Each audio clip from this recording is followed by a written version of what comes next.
Hello students, और कैसे हो? बस भी बढ़िया। काफ़ी दिन बाद मिल रहे हैं आज हम भाई।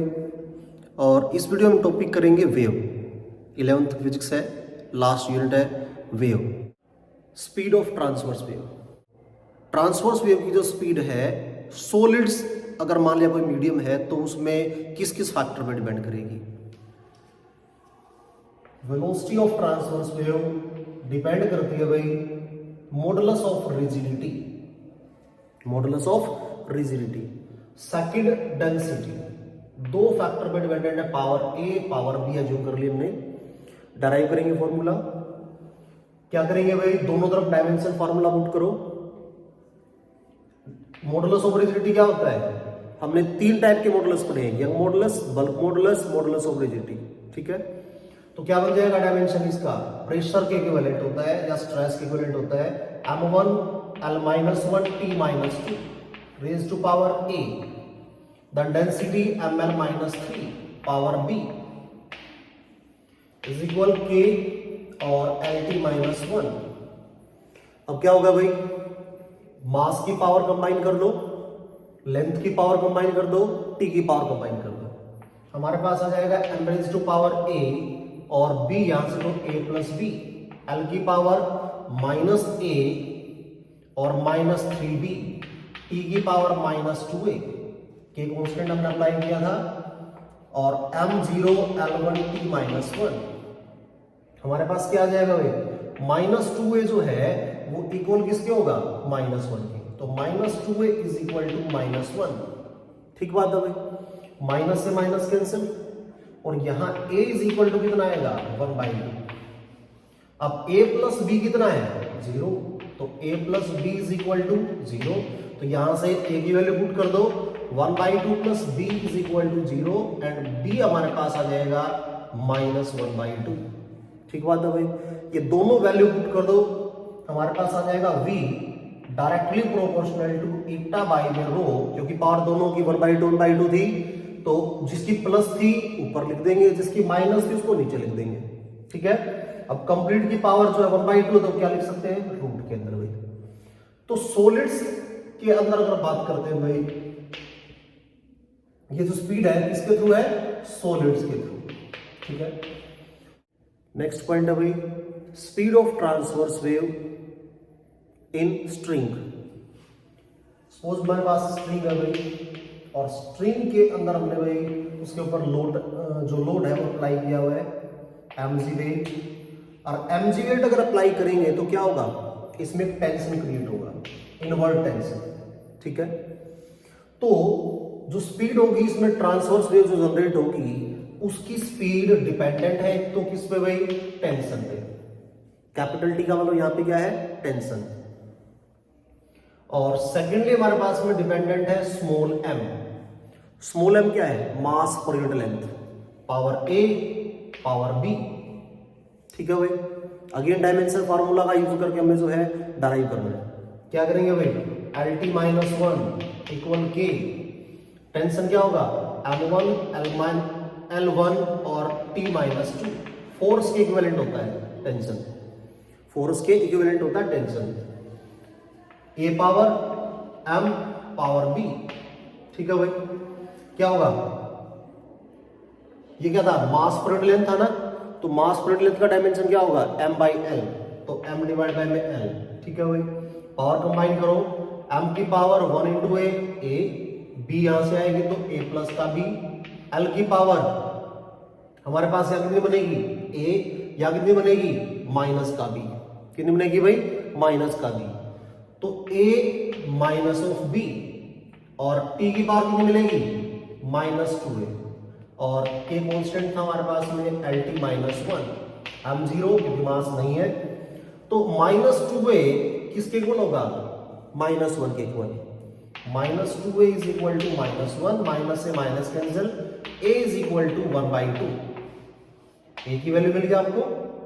अब a प्लस b कितना मेरे पास में, 0 है भाई, ये दोनों इक्वल कब हो सकते हैं, जब इसका m की पावर के बराबर हो, तो a प्लस b कितना होगा हमारे पास में, 0 के बराबर, और यहां से a की वैल्यू 1/2 है तो b आ जाएगा -1/2। वैल्यू पुट कर दो, हमारे पास आ जाएगा v directly proportional to root t divide by में m। जिसकी पावर प्लस है उसको ऊपर लिख लेंगे, जिसकी पावर माइनस है उसको नीचे लिख देंगे भाई। Clear point? ठीक।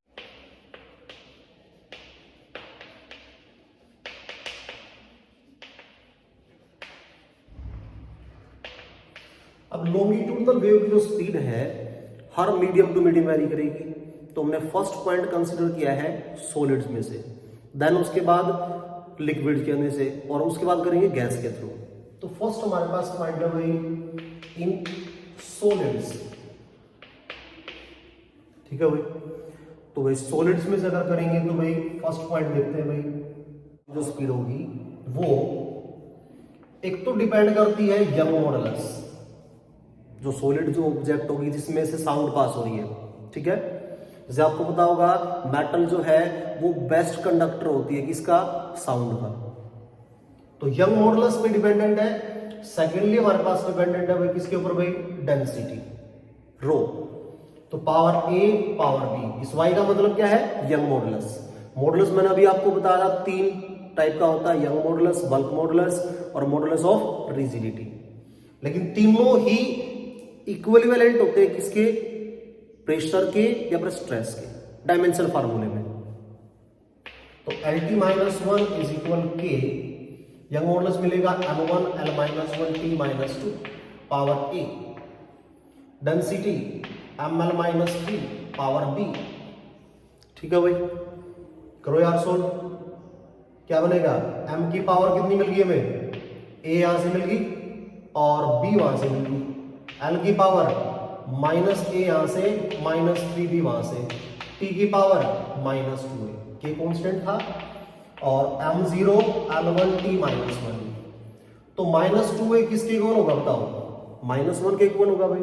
तो -2A is equal to -1, minus से minus cancel, A is equal to 1/2। A 1/2 हो गया। अब A प्लस B कितना था? 0। A plus B equal to कितना है? 0 पुट कर दो।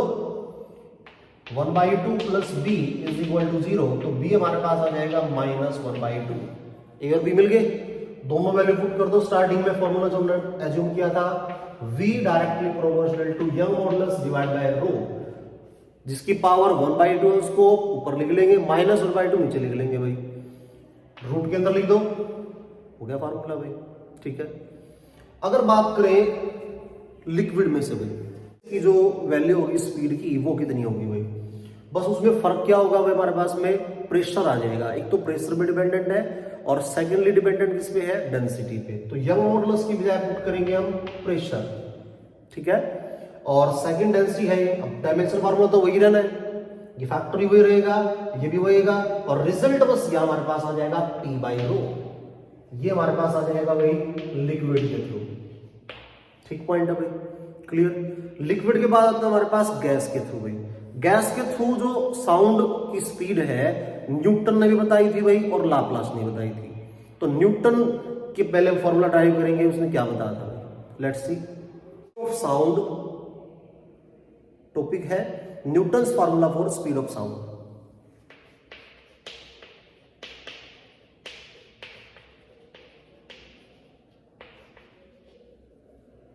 ठीक है भाई, तो भाई इसने बताया कि जो स्पीड ऑफ साउंड होगी v, वो डायरेक्टली प्रोपोर्शनल है बल्क मॉडुलस और इनवर्सली प्रोपोर्शनल है रूट के अंदर भाई डेंसिटी का भाई। लेकिन जो बल्क मॉडुलस है ना वो होगा आइसोथर्मल में भाई। आइसोथर्मल का मतलब इस जो भी गैस है जिसमें से साउंड पास हो रही है उसका टेम्परेचर जो है कांस्टेंट रहना चाहिए। उसका टेम्परेचर क्या होना चाहिए? कांस्टेंट। ये न्यूटन ने बताया था भाई। अब इसको हम सोल्व करेंगे आगे, पहले इसको डराइव भी कर सकते हैं। देखो भाई कैसे। We know PV is equal to nRT। पढ़ा हमने भाई टेम्परेचर कांस्टेंट है आइसोथर्मल के अंदर, R भी कांस्टेंट है, M भी कांस्टेंट है, तो सारा का सारा क्या बन जाएगा? K। और PV इक्वल टू अगर K बन जाएगा तो भाई इसका हम क्या करेंगे? डेरिवेटिव कर देंगे दोनों side, differentiate both side. First function as it is, second का derivative, plus second as it is, first का डेरिवेटिव, प्रोडक्ट रूल पढ़ा हम लोगों ने भाई, कांस्टेंट का डेरिवेटिव 0, क्या आएगा P D V is equal to minus of V D P, ठीक बात है भाई। और यहां से मेरे पास में पी किसके बराबर आएगा, माइनस वी डीपी अपॉन में डीवी। एक बात बताओ छोटी सी, अगर मैं यहां नीचे कुछ भी एक्स लिख देता हूं, सपोज मैंने एक्स लिख दिया, तो ये ऊपर जाके मल्टीप्लाई हो जाता है। अगर कोई ऊपर से पहले से मल्टीप्लाइड हो और मुझे क्या करना हो भाई, उसको नीचे लेके आना हो, तो यहां नीचे डिवाइड बाय आएगा। इसका मतलब जो यहां वी मल्टीप्लाइड था वो यहां आ जाएगा डिवाइड बाय, ठीक हो गया। अब ये बता दो ये क्या है, प्रेशर, मतलब एक तरह से स्ट्रेस, ये हमारे पास हो गया स्ट्रेस। ये क्या हमारे पास में, change in volume upon volume, volumetric strain. और जबकि ये फॉर्मूला किसका होता है, बल्क मॉडुलस का। किसका फॉर्मूला है, बल्क मॉडुलस का। तो ये बल्क मॉडुलस का फॉर्मूला तो आ गया आइसोथर्मल प्रोसेस अगर एज्यूम करते हैं तो, लेकिन ये है किसके बराबर, प्रेशर के बराबर है। किसके बराबर है, प्रेशर के बराबर। अगर मैं बल्क मॉडुलस जो आइसोथर्मल वाला था उसकी जगह मैं ये पुट कर दूं, ये वैल्यू जो थी उसको मैं रिप्लेस कर दूं पी से, तो मेरे पास रिजल्ट आ जाएगा भाई स्पीड ऑफ साउंड का v directly proportional to p by rho, ठीक हो गया। अगर हम यहां से इसको सोल्व करते हैं फर्दर, तो वैल्यू हमारे पास में जो आएगी वो आएगी 280 मीटर पर सेकेंड। बात आगे कैसे सोल्व करेंगे भाई, पी प्रेशर जो है ये हम कैसे लेंगे, बैरोमीटर की हेल्प से लेंगे, जिसमें मर्करी कॉलम की हाइट से मेजर किया जाता है एच रो जी की हेल्प से, ठीक है। नीचे हमारे पास में डेंसिटी जो है वो क्या होगी, हमारे पास गैस की होगी, ठीक है। तो उस केस में हम सोल्व करेंगे तो स्पीड ऑफ साउंड जो आएगी हमारे पास क्या आएगी, 280 मीटर पर सेकेंड। लेकिन प्रॉब्लम क्या आई, प्रॉब्लम ये आई कि एक्चुअल में जो स्पीड है साउंड की वो 320 मीटर पर सेकेंड होती है एयर में से, ठीक है। एयर के थ्रू अगर बात करें तो एयर में स्पीड 320 है, और इस न्यूटन के फॉर्मूले ने क्या बताया 280 मीटर पर सेकेंड। तो इसका मतलब कुछ ना कुछ गड़बड़ है इसमें। अब वो जो गड़बड़ जो थी, एरर जो था, वो करेक्शन किसने प्रोवाइड की, लाप्लास ने भाई।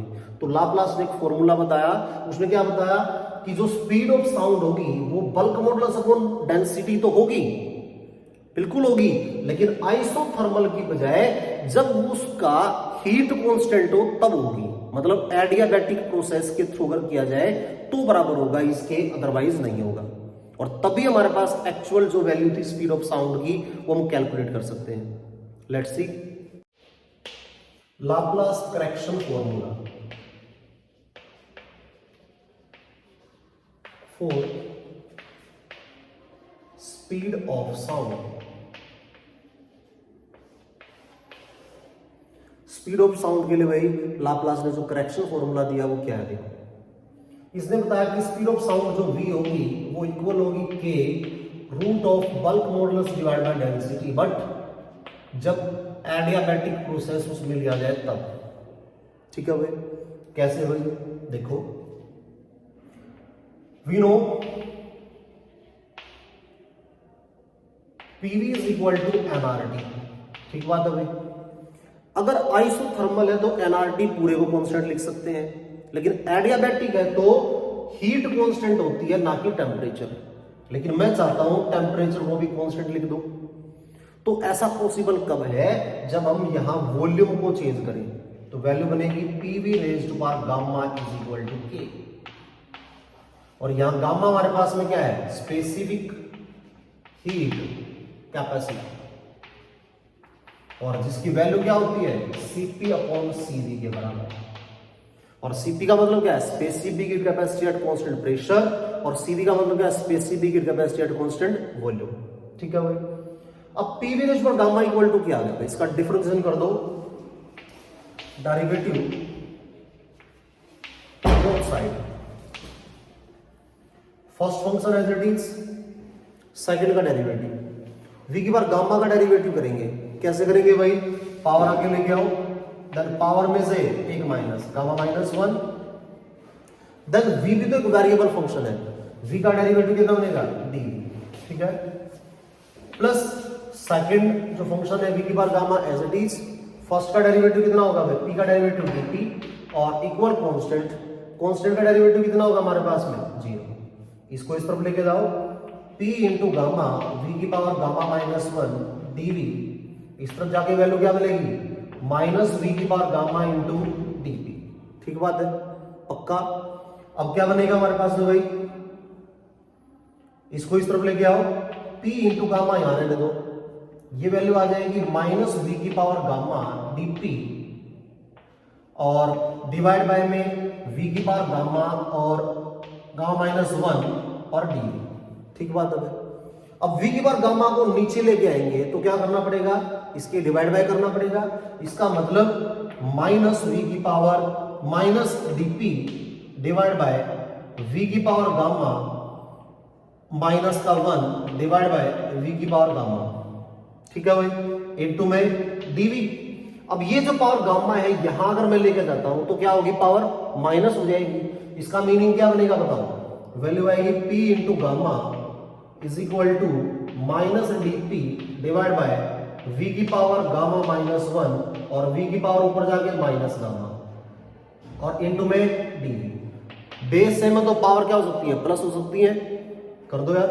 p into gamma is equal to minus dp divide by v की power gamma minus 1 minus gamma और dv। गामा से गामा कैंसिल, कितना बचेगा v की पावर माइनस 1, वो dv के नीचे लेके आएंगे तो क्या बन जाएगी, प्लस हो जाएगी। तो वैल्यू आ जाएगी p into gamma equal minus dp divide bye dv by में v।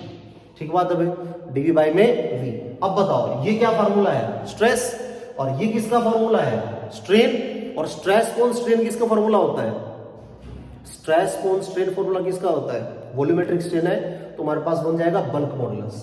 लेकिन ये बल्क मॉडुलस तो है, लेकिन कौन सा है, एडियाबैटिक प्रोसेस वाला। ठीक है, मतलब एडियाबैटिक प्रोसेस वाला जो बल्क मॉडुलस है उसको रिप्लेस कर सकते हैं p इंटू गामा से, यही तो मान रखा है। लो भाई करना चेंज, वैल्यू आएगी बल्क मॉडुलस को रिप्लेस कर देंगे p इंटू गामा से डिवाइड बाय रो। ठीक है भाई, अब इसको सोल्व किया लाप्लास में तो वैल्यू आई 320 मीटर पर सेकेंड। ठीक है भाई, कितनी वैल्यू आई, 320 मीटर पर सेकेंड। अब ये करेक्ट फार्मूला था इसका। फिर इसके बाद भाई एरर कितना मिला न्यूटन फार्मूले में, वो एरर फाइंड आउट कर सकते हैं भाई। कैसे करेंगे, let's see. Percentage error in Newton's formula. देखो कैसे करेंगे भाई, न्यूटन ने कितनी बताई स्पीड भाई 280, लाप्लास ने कितनी बताई 320, एक्चुअल में कितनी होती है 320। तो 320 माइनस 280, क्योंकि न्यूटन ने 280 बताई थी, डिवाइड बाय 320 मल्टीप्लाई 100। ठीक बात है भाई, कितना बचेगा हमारे पास भाई 40 बाई में 320 मल्टीप्लाई 100 कितने पे जाएगा 8 पे, तो 100 बाई 8 कितना आ जाएगा 12.5% हमारे पास में आ जाएगा एरर, जो कि न्यूटन के फॉर्मूले में था स्पीड ऑफ साउंड बताते हुए जो उसने बताई थी बात। क्लियर भाई, बाकी काम करेंगे नेक्स्ट वीडियो में। Thank you.